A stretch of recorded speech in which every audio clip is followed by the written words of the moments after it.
ఈ ఆవిడ బాబు సినిమాటోగ్రఫీ మంత్రి అంట, పిచ్ సినిమాటోగ్రఫీ మంత్రి అంటాడా. చూసా ఇందాక స్టేట్మెంటు.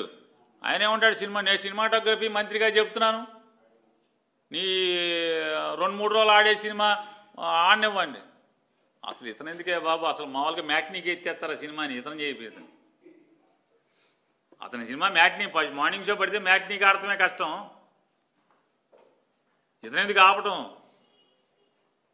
సినిమాటోగ్రఫీ మంత్రి వచ్చి ఆపాలండి సినిమాలో. జనమే చూడలేదయ్యా బాబు అని చెప్తుంటే, ఇప్పుడు దాకా కొనుక్కున్న వాళ్ళు బికార్లు అయిపోయారు, సినిమాలు కొనుక్కున్న వాళ్ళు బికార్లు అయిపోయారు. ప్రభుత్వానికి జిఎస్టీ కట్టలా ఇంతవరకు ఆ ప్రొడ్యూసర్. ప్రభుత్వం నుంచి అడిగిన ఒక్క అధికారి లేడు.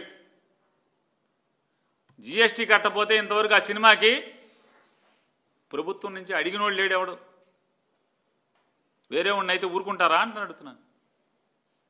సినిమాలకు జిఎస్టీ కట్టరు, కొనుక్కున్న వాళ్ళేమో బికార్లు అయిపోయి పాపర్లు అయిపోయిన పరిస్థితి.